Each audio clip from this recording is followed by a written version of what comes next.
मतदान के बीच भवानीपुर में भारी बवाल, शुभेंदु अधिकारी एमसी कार्यकर्ताओं के बीच झड़प, जय बंगाल के लगे नारे।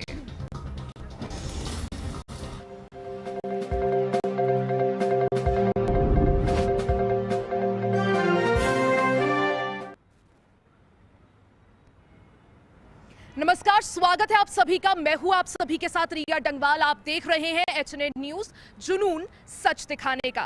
मौजूद है नोएडा सेक्टर 18 में और आप देख रहे हैं जन चौपाल, जहां सवाल आपके यानी जनता के होंगे और जवाब आपके जनप्रतिनिधि यानी नेता देंगे।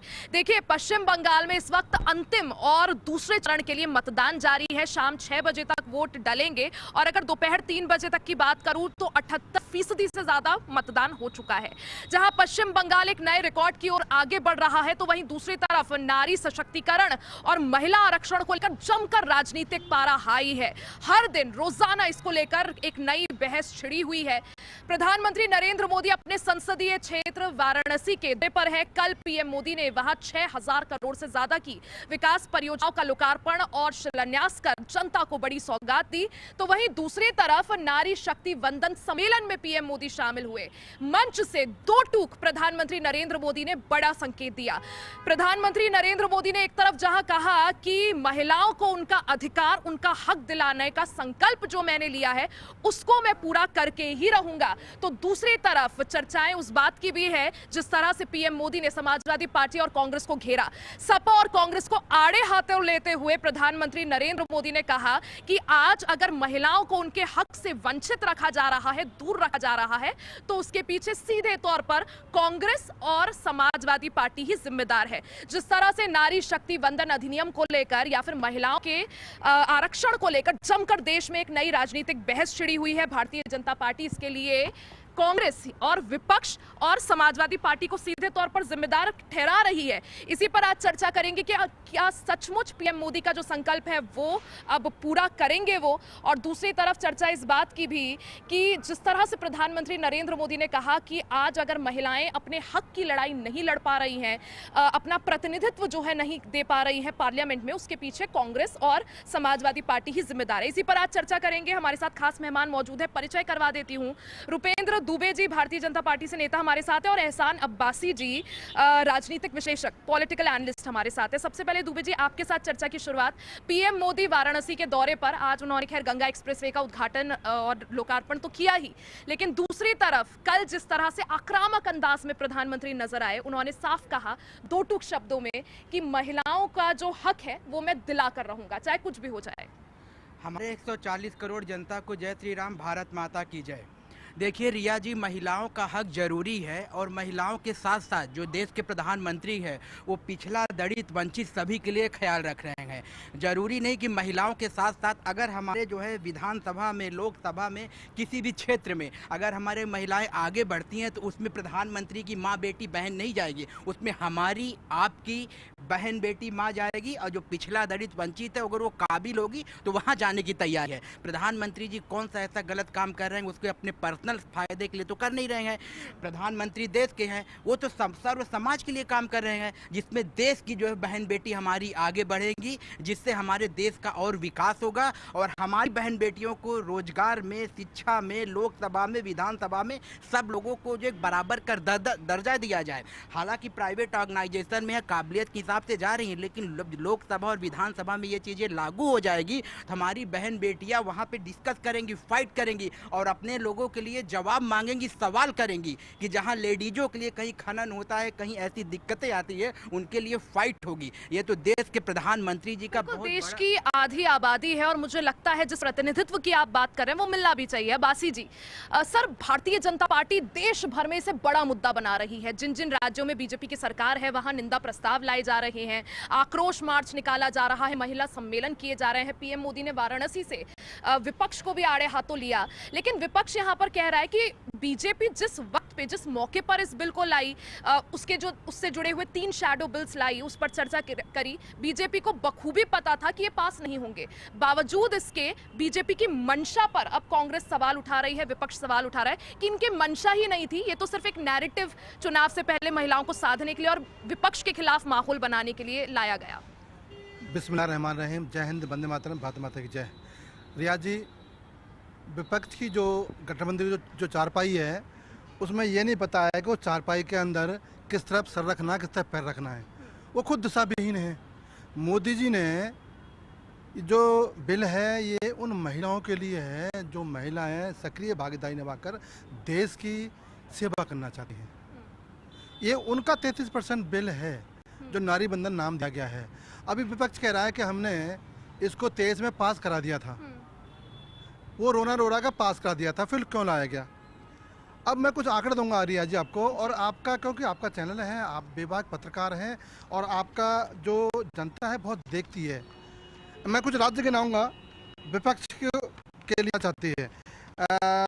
त्रिपुरा में 2 लोकसभा सीट हैं, अरुणाचल में सीट हैं, गोवा में 2 लोकसभा सीट हैं, मणिपुर में 2 लोकसभा सीट हैं, 2 लोकसभा सीट हैं, मिजोरम में 1 लोकसभा सीट है, नागालैंड में 1, सिक्किम में 1 लोकसभा सीट है।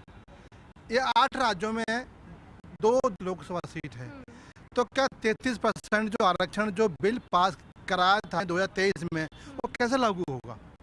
या 2 लोकसभा सीट हैं, एक महिला को कैसे दे सकते हैं? या तो एक सीट हटाई जाएगी, दी जाएगी तो 50% हो गया, वो भी पॉसिबिलिटी नहीं है। एक सीट में से एक सीट जो है सिक्किम में है, एक नागालैंड में, एक मिजोरम में, वहाँ पर 33% कैसे लागू होगा? जब लागू नहीं होगा तो फिर ये बिल कैसे पास होगी? अब आ जाओ गाजियाबाद की लोकसभा सीट या फिर नोएडा की या गौतम बुद्ध की लोकसभा सीट में। गाजियाबाद की लोकसभा सीट के अंदर 2023 में 16,48,115, सॉरी गौतम बुद्ध नगरी में, गौतम बुद्ध की जो जनसंख्या थी 2011 की 16,48,115, आज की जनसंख्या 24 लाख के लगभग है, जो कि एक सांसद का 5 साल का समय होता है, यानी कि 1800 दिन से डिवाइड कर दो अब 24 लाख जनसंख्या को, यानी कि 1300 प्रत्येक दिन व्यक्ति से कैसे मिलेगा सांसद?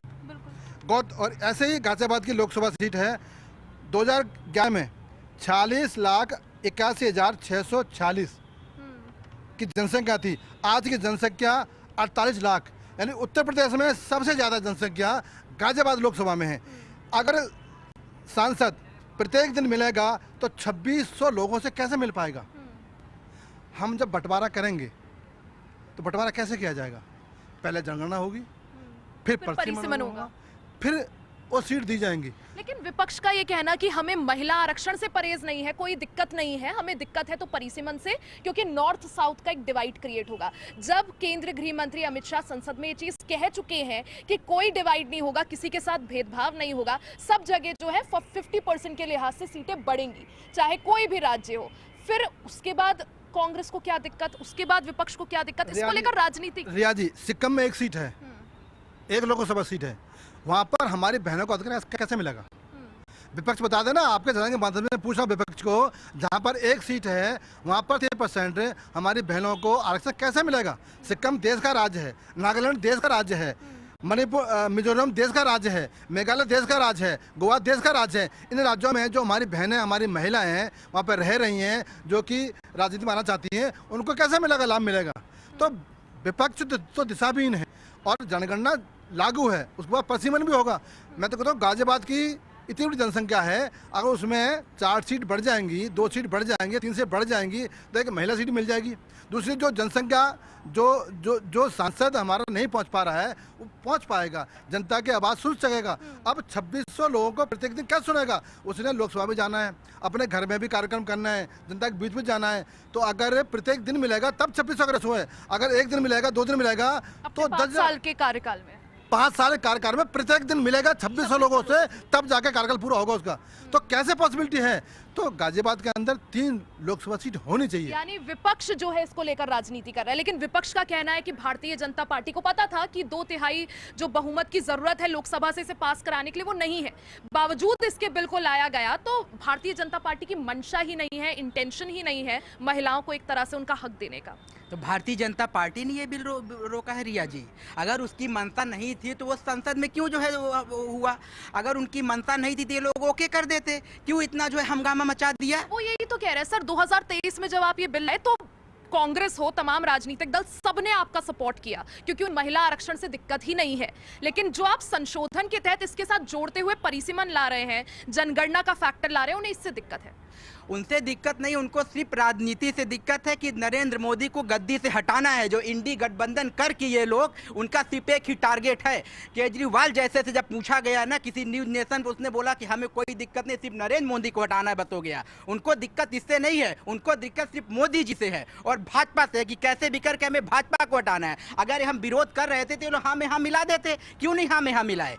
अगर हमारी माताओं और बहनों के हक के लिए लोग इतने इच्छुक थे तो हाँ में हाँ मिला देते, वहाँ पे हंगामा करने की क्या जरूरत है? ठीक है, भारतीय जनता पार्टी बिल ला रही थी, ओके कर देते, इतना हंगामा करने की कह रहे हैं विपक्ष को कॉन्फिडेंस में नहीं लिया गया, ऑल पार्टी मीटिंग नहीं की गई, समझाया नहीं गया, मसौदा पूरा पेश नहीं किया गया। गृह मंत्री अमित शाह संसद में आकर कहते हैं कि ठीक है, परिसीमन होगा तो किसी के साथ भेदभाव नहीं होगा, नॉर्थ साउथ डिवाइड क्रिएट नहीं होगा, सभी राज्यों में जो सीटें हैं उसका 50% बढ़ जाएगा। मान लीजिए उत्तराखंड में अगर 70 विधानसभा सीटें हैं तो 35 सीटें बढ़ जाएंगी, ऐसा कहा गया। लेकिन विपक्ष का यही कहना था कि मसौदा कहाँ है, अमेंडमेंट आप लेकर क्यों नहीं आए? तो क्या जैसे यहाँ पे जब भारत में लगाया था, इंदिरा गांधी के समय में लगाया गया था, वो काला दिन भूल जाएंगे कि वैसे हम लोग लगा दें? वैसे लगा दें, संसद में लोकसभा में हम डिस्कस ना करें, डायरेक्ट कोई आया और डायरेक्ट आए और डिस्कस करें, अपने 4 लोगों में लाएं और कल से जो है लागू कर दें? ये तो नहीं करेगी ना भारतीय जनता पार्टी। अगर क्षेत्र में महिलाएं आगे बढ़ रही हैं तो उसमें दिक्कत क्या है?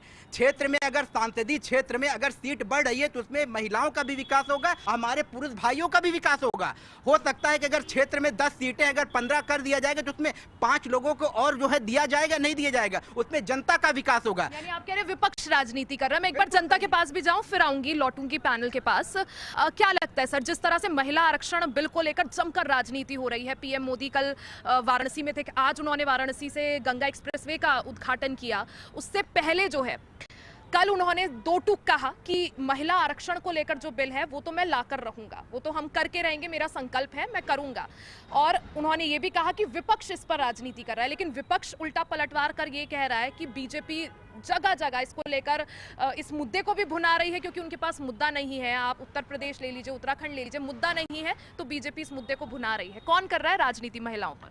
शायद आपने गौर नहीं किया होगा, जब से भाजपा की सरकार आई है तो भाजपा जब विपक्ष में होती थी तो बहुत आक्रामक होती थी, बहुत अच्छे से विपक्ष को हैंडल करती थी। और आज ये सत्ता में है तो जो आज विपक्ष में है उनका एक धर्रा है, उनका एक प्रोपेगेंडा है क्या कि अभी कुछ दिन से जो चेंज हुआ है उसके पहले क्या था कि विपक्ष को पहले बोलने का मौका दिया जाता था तो सारी बात रख लेते थे, और जैसे ही सत्ता पक्ष के बोलने की बारी आती थी वहाँ शुरू हो जाता था और पीठासीन पदाधिकारी को बोलना पड़ता था कि भाई संसद की कार्रवाई समाप्त होती है, स्थगित होती है। तो ये काफ़ी दिन चला। भाजपा को या जो सत्ता पक्ष में पार्टी, उनको ये चीज़ें समझ में नहीं आई कि आखिर हो क्या रहा है, और उनकी आवाज़ सीधे जनता तक पहुंची नहीं। जितना विपक्ष में होकर पहुंचता था उतना सत्ता पक्ष में होकर नहीं पहुंच पा रही थी। के प्रकार इन्होंने भी अपना रिसर्च किया होगा, इनको लगा होगा, आप संसद की कार्रवाई देखी होगी। तो आज स्थिति ये है कि भाजपा जब वो विपक्ष में होकर जिस तरह से काम करती थी, आज वो करना शुरू किया कि नहीं, पहले सत्ता पक्ष के लोग बोलेंगे, और हंगामा होता रहता है। सत्ता पक्ष के लोग बोलते हैं, हंगामा होता रहता है, और जब इनका अभिभाषण खत्म हो जाता है, पीठासीन पदाधिकारी कार्यवाही स्थगित कर देते हैं। तो अब विपक्ष को मौका ही नहीं मिल रहा है कि हम बात रखने की। अब वो बात रखना चाहते हैं लेकिन रख नहीं पा रहे हैं। तो ये शुरुआत किसने करी? ठीक, अब आते हैं मुद्दे पर। मेन मुद्दा क्या है कि इन्होंने महिला बिल लाया, बहुत अच्छा बिल था, अगर आप भी पढ़ोगे तो आपको भी अच्छा लगेगा। महिलाओं के लिए बहुत अच्छा बिल था।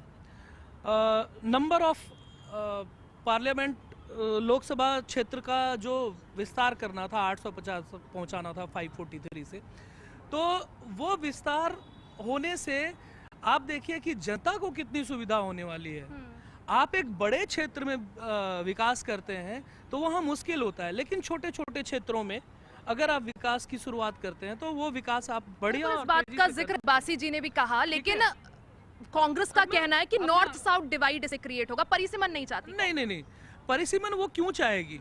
क्योंकि उसको पता है कि छोटे छोटे उनका कॉन्स्टिट्यूशन बढ़ जाएगा। वो जो वोट बैंक की राजनीति वो कर रहे हैं, तुष्टीकरण वाली राजनीति कर रहे हैं, वो फिर चल नहीं पाएगा उनका। महिलाएं ज्यादातर जागरूक होंगी, महिलाओं का परसेंटेज ज्यादा होगा, महिला बिल लेकर आएंगे तो महिलाओं का सारा झुकाव भाजपा की तरफ हो जाएगा, सत्ता पक्ष की तरफ हो जाएगा। तो इस कारण से वो डर रही है विपक्ष, लेकिन यानी डर है विपक्ष में, बहुत बड़ा डर है। और सबसे बड़ी बात अगर मैं कहूँ विपक्ष की जो मुद्दे वाली बात है कि वो इस बिल का विरोध क्यों किया। वो कहते हैं हमें कॉन्फिडेंस में नहीं लिया गया, हमें पूछा नहीं गया, ऑल पार्टी मीटिंग नहीं की। नहीं, ऑल पार्टी मीटिंग जरूरी है कि हर चीज के लिए ऑल पार्टी मीटिंग करना जरूरी है। जब अध्यादेश आया था, जब कांग्रेस के समय में कोई अध्यादेश आता था, राजकुमार जो है वो आकर प्रधानमंत्री के अध्यादेश को यूं फाड़ देते थे। तो उस समय क्या विपक्ष से पूछा था कि मैं इसको फाड़ूं या ना फाड़ूं? वो तो आप कह रहे कुल मिलाकर कांग्रेस भी इसको जमकर इस पर राजनीति कर रही है। It was dictatorship at that time, जब कठपुतली सरकार चली थी। आज कम से कम एनडीए गठबंधन है ना, एनडीए में बहुत सारी पार्टियां हैं। ठीक है, आपको नहीं पार्टिसिपेट करना, नहीं कर रहे हैं, लेकिन हमें लॉ लाना है तो लाना है। और मोदी जी ने जो कहा है वो होके रहेगा और ये बहुत अच्छा लॉ है, आना चाहिए। और भी लोगों से बातचीत करेंगे, जानेंगे। सर कहाँ से आप? हम दोनों कोटक लाइफ से हैं। अच्छा, दोनों कोटक लाइफ से फ्रेंड्स है क्या? हाँ, फ्रेंड्स हैं। अच्छा, क्या लगता है जिस तरह से महिला आरक्षण की बात हो रही थी कि महिलाओं को पार्लियामेंट में और विधानसभाओं में 33% आरक्षण देना चाहिए, मिलना चाहिए, इसको लेकर बिल भी आया, 2023 में पास भी हो गया, फिर से इसको लेकर राजनीति गरमाई है। विपक्ष का कहना है बीजेपी इसे जबरदस्ती मुद्दा बना रही है ताकि महिलाओं को एक तरह से साधा जा सके और एक ऐसी छवि कांग्रेस की या विपक्ष की क्रिएट की जा सके कि ये महिला विरोधी है। नहीं मैम, वो उनका जो एजेंडा है, अभी अंगेश ने जैसे बताया, राजकुमार जी का या फिर उनके जो भी इंडिया गठबंधन के जो लोग हैं जिन्होंने उसका विरोध किया, वो साफ दिख रहा है उनके अंदर डर का ही माहौल था।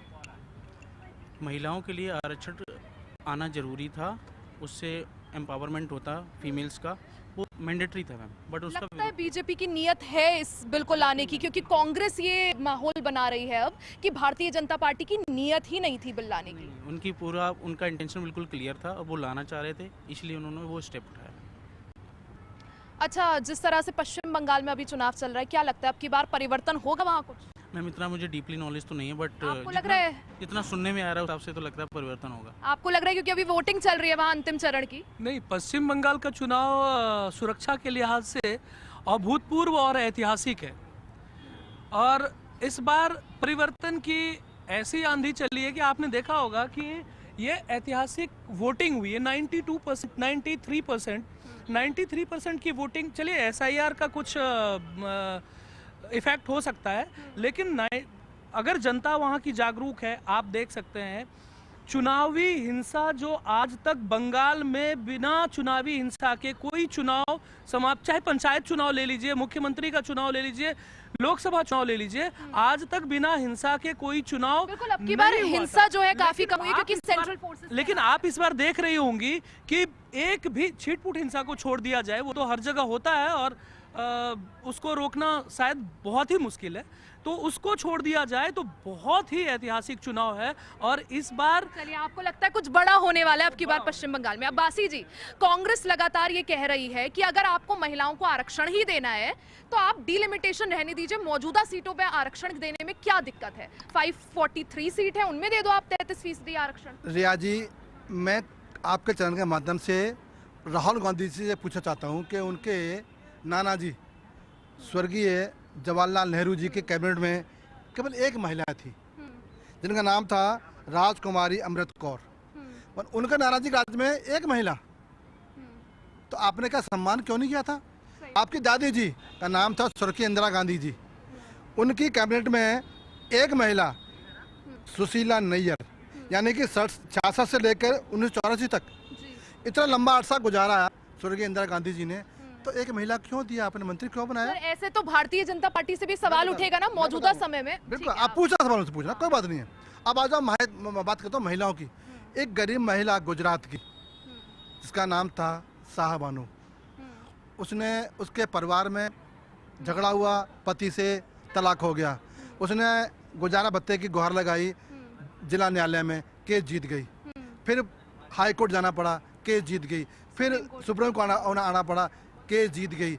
उस सर्वोच्च न्यायालय ने गुजारा पत्ता बांध दिया था, लेकिन तत्कालीन प्रधानमंत्री स्वर्गीय राजीव गांधी जी ने अपनी ताकत का इस्तेमाल करते हुए उस गरीब महिला का हक मार लिया। तो ये कौन सी बातें कर रहे हैं महिला की? क्या हक देंगे महिलाओं का? यानी क्या कांग्रेस का चरित्र शुरुआत से ही ऐसा रहा है। आपको महिला बता दिया, मैंने रिकॉर्ड दिखा दिया मैंने आपको कि क्या। दूसरी बात, भाजपा ने 4 मुख्यमंत्री दी हैं। पहले मुख्यमंत्री राजस्थान की, दूसरी मुख्यमंत्री गुजरात की, तीसरी मुख्यमंत्री मध्य प्रदेश की, चौथी मुख्यमंत्री दिल्ली की। उन्होंने एक मुख्यमंत्री दी शीला दीक्षित। तो महिलाओं के बारे में इनसे क्या ही उपेक्षा करें और क्या ही बात करें। ये यानी कांग्रेस से तो उम्मीद ही नहीं की। ये दिशाहीन हो गई है। मैं कहता हूँ आओ, ऐसे बताओ, हम गांव के लोग हैं। मेरे दादा की प्रॉपर्टी में अगर बंटवारा होगा तो कैसे होगा? पहले वो बताई जाएगी इतनी जमीन है, इतने घर हैं, इतने मकान हैं, इतने हिस्से होने। अगर हम किसी का अधिकार देंगे या भाजपा अधिकार देगी या 33% बिल आया है तो कैसे लगेगा, कैसे वो लागू होगा? उसका परसिमन होगा, हिस्सा बांटे जाएंगे, परिसीमन जरूरी है, तभी लागू होगा। जरूरत है इस वक्त। अच्छा, राकेश सिंह जी हमारे साथ जुड़ गए हैं, सीनियर जर्नलिस्ट हैं सर। सर, कांग्रेस कह रही है अगर महिला आरक्षण इन्हें करना ही है तो जो मौजूदा सीटें हैं उनमें दे दे 33% आरक्षण। ये पॉसिबल है? क्योंकि अब्बासी जी ने अभी समझाया किस तरह से डीलिमिटेशन और जनगणना दोनों ही बहुत जरूरी पहलू हैं अगर हमें 33% आरक्षण लागू करना है महिलाओं के। देखिए, 2 बातें हैं। दोनों पार्टियों का पॉलिटिकल वेस्टेड इंटरेस्ट है। इसमें महिलाओं का कोई फ़ायदा करने का इंटरेस्ट नहीं है। ये रिजर्वेशन की जो एक मीनेस कंट्री में फैल गई है, ये इनएफिशिएंसी को बढ़ावा दे रही है और ये हमेशा नेपोटिज्म को बढ़ावा देती है और सबसे ज़्यादा पॉलिटिकल पार्टीज़ को और ब्यूरोक्रेसी को अपनी इनएफिशिएंसी छिपाने का मौका मिलता। कांग्रेस की लड़ाई और बीजेपी की लड़ाई महिलाओं के लिए नहीं है, अपनी राजनीतिक रोटियां सेकने के लिए है। किसको क्रेडिट ले लें? बीजेपी को भी कोई दिक्कत नहीं होनी चाहिए प्रेजेंट सीट देने में और कांग्रेस को भी कोई दिक्कत नहीं होनी चाहिए अगली सीट देने में, अगर ये वाकई में आरक्षण से सोचती हैं कि देश का भला हो जाएगा। आप देखिए क्या देश की गरीबी 78 साल में। सर, आपको नहीं लगता मौजूदा समय में लोकसभा में 543 सीट्स है? ये सीटें कब, कौन सी जनगणना के अनुसार निर्धारित हुई है? 1971, जब देश की आबादी 60 करोड़ रही होगी।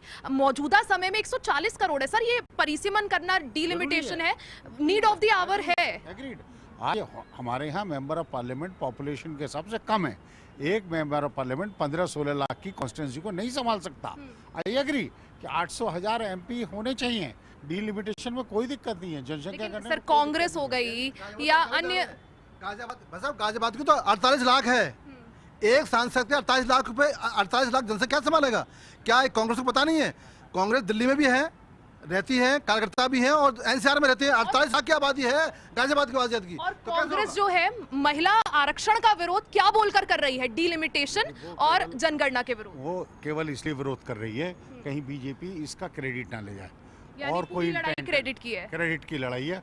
और जहाँ तक डिलिमिटेशन का सवाल है, इसमें मैं बता दूं, इसमें पॉपुलेशन और एरिया दोनों होना चाहिए। हिल्स में 2 लाख की पॉपुलेशन को सर्व करना मुश्किल है, प्लेन्स में 20 लाख कर सकते हो, उतनी क्या।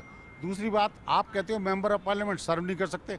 मेंबर ऑफ पार्लियामेंट को अपनी कॉन्स्टिट्यूंसी में आप एक कमरा तो देते नहीं, एक ऑफिस नहीं देते। एक डीएम को आप देते हो 10 एकड़ का बंगला, एसएसपी को देते हो 5 एकड़ का बंगला, और आप मेंबर ऑफ पार्लियामेंट को एक कमरा नहीं दे रखा। बेचारा मेंबर ऑफ पार्लियामेंट कहाँ से सर्व करेगा? उसके पास तो इतने पैसे नहीं होते अपनी थोड़ी तनख्वाह से, बेचारा चाय पिला दे अपने उनको। ये पेन किसी पार्टी का नहीं है, ये देश का पेन है। सबसे पहले तो उनका बढ़िया ऑफिस ताकि वो सेवा कर सके। और डीलिमिटेशन में केवल पॉपुलेशन आधार नहीं होना चाहिए, एरिया स्पेसिफिक होना चाहिए। क्यों? जैसे नॉर्थ ईस्ट है, हिल्स एरिया, हिमाचल है, उत्तराखंड है, यहाँ पर आप पॉपुलेशन का क्राइटेरिया वो नहीं रख सकते जो आप गाजियाबाद में रख सकते हो। क्यों? क्योंकि हिल्स में लोग दूर दूर रहते हैं, जाना आना मुश्किल होता है। तो हिल्स में तो कम पॉपुलेशन पे एक MP होना चाहिए और ऐसे इसमें ज्यादा। लेकिन आज की डेट में 500 पैमाना डीलिमिटेशन का जनसंख्या ना होकर एक भौगोलिक भी और एरिया भी हो। हाँ, एरिया और जनसंख्या दोनों होनी चाहिए। इस पर चर्चा को आगे बढ़ाएंगे। मैं आऊंगी आपके पास, रुक रहे हैं छोटे से ब्रेक के लिए, फौरन वापस आएंगे।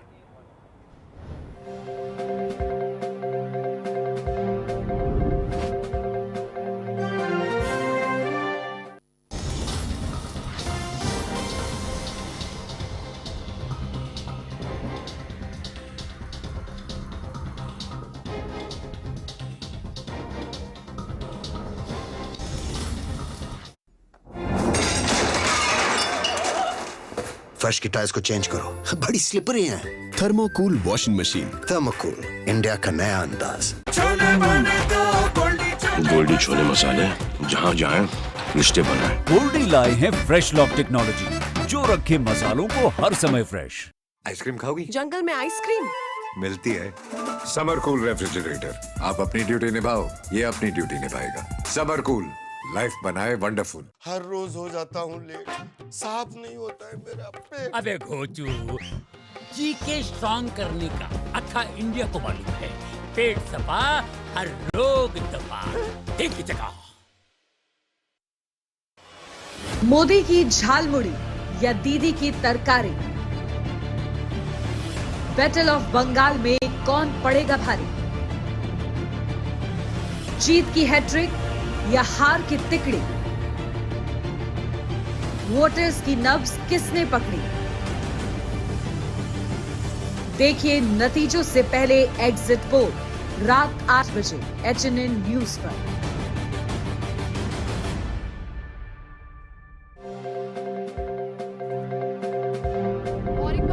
सभी का स्वागत है। देखिए देश भर में जहां इस वक्त महिला आरक्षण को लेकर जमकर राजनीति हो रही है, प्रधानमंत्री नरेंद्र मोदी 2 दिवसीय अपने संसदीय क्षेत्र वाराणसी के दौरे पर थे।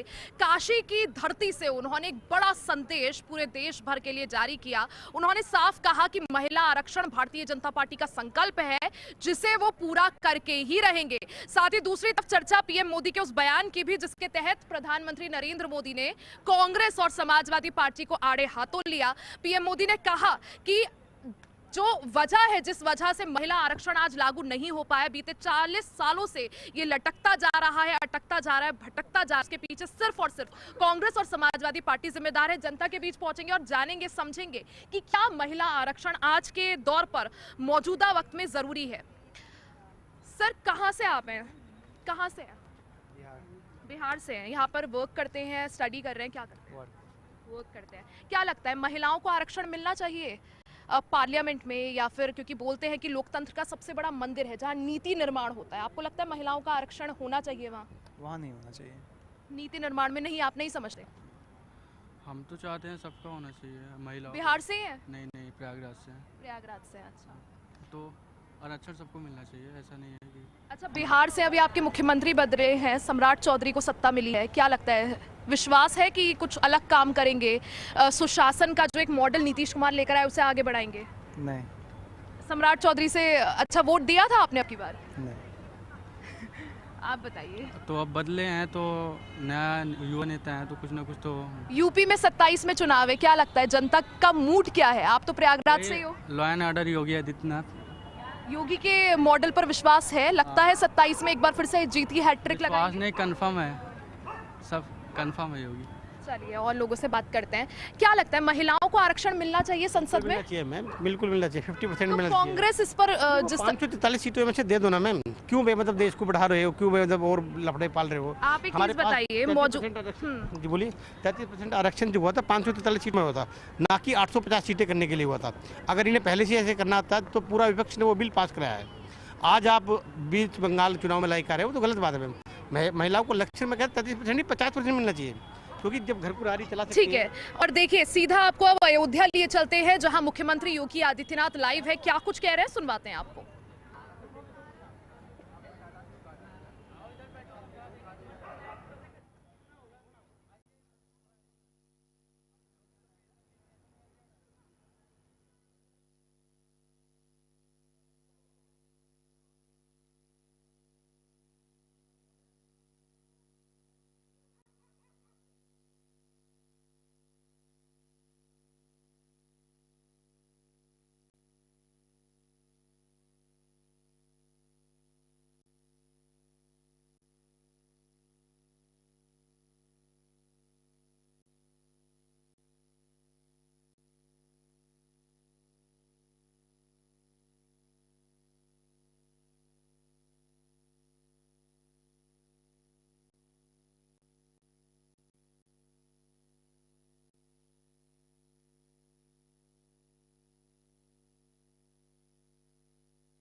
देर में रामनगरी अयोध्या में मुख्यमंत्री योगी आदित्यनाथ का कार्यक्रम।